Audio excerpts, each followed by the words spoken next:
How can something as fragile as paper outlast solid stone?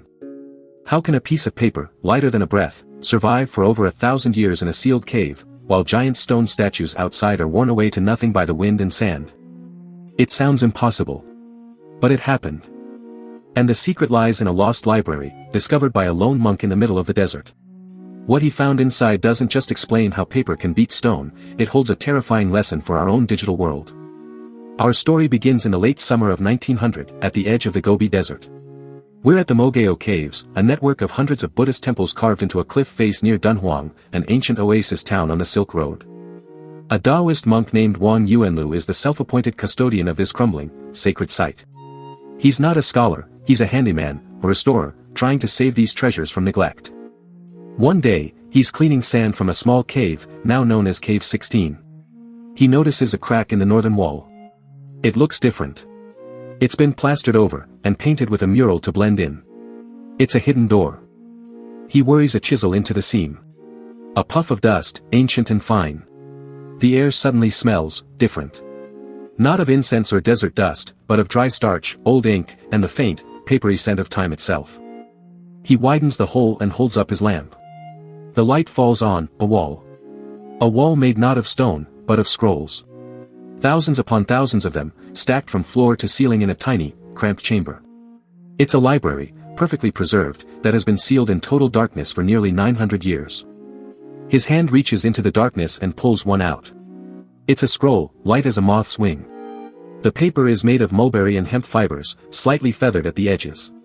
And the ink is still perfectly, deeply black.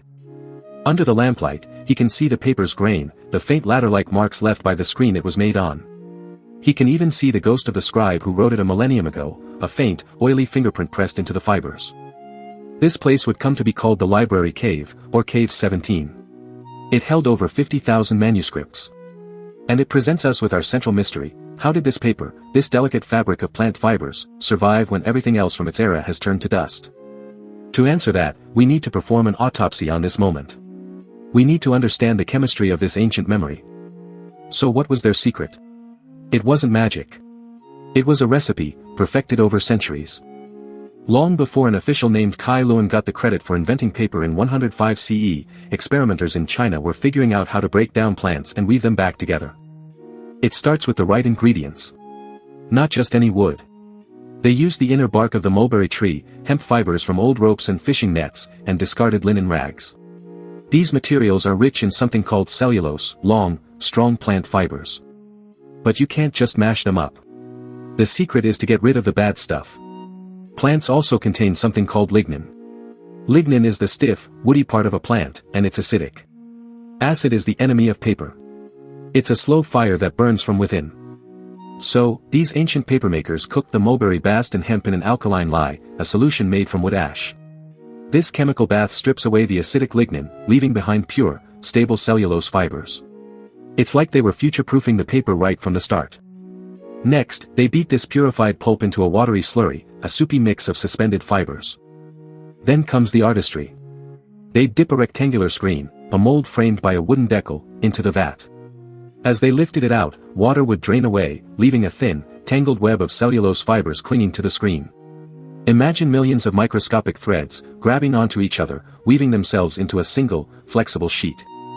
They would carefully transfer this fragile, wet sheet, a process called couching, onto a piece of felt. They'd stack these up, press out the excess water, and then hang the individual sheets to dry. But they weren't done. One final step was crucial for writing. They applied a sizing, a thin coating of gelatin and a mineral called alum. This sealed the surface, preventing the ink from bleeding and feathering, ensuring crisp, clean characters. And the ink itself? Pure genius.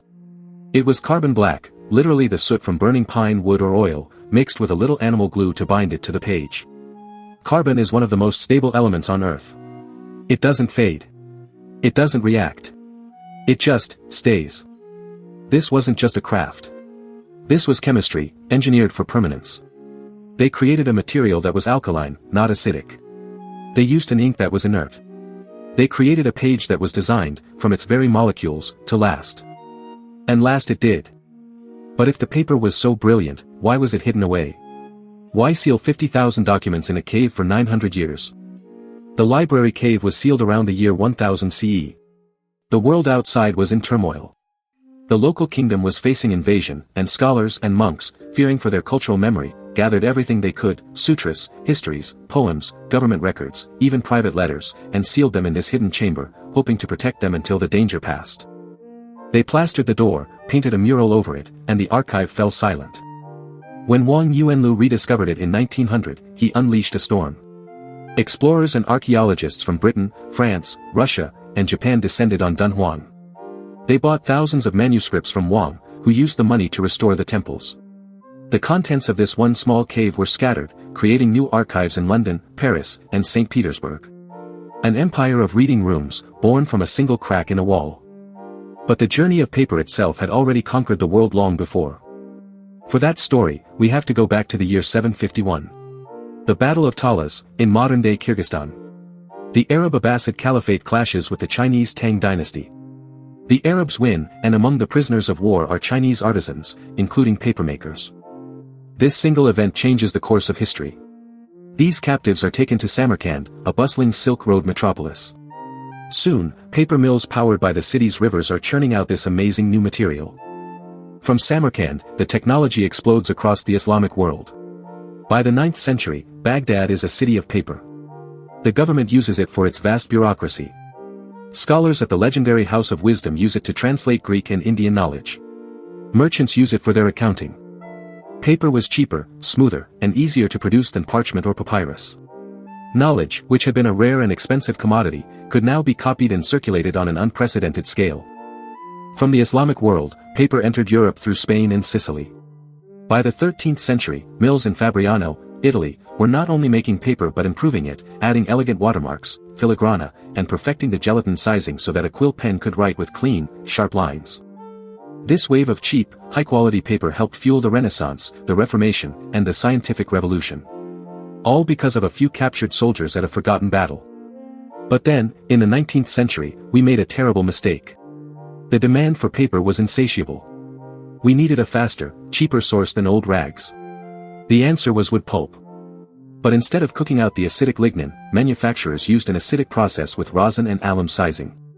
They invented acid paper. This paper contained the seeds of its own destruction. It was a slow fire, turning brittle and yellow within decades. We had forgotten the ancient recipe for permanence. So what made that ancient paper from Dunhuang so powerful? What allowed it to become the vessel for bureaucracy, finance, and religion? Looking at the evidence from Cave 17, we can deduce 3 quiet design principles for survival. First, flexibility. Stone is rigid.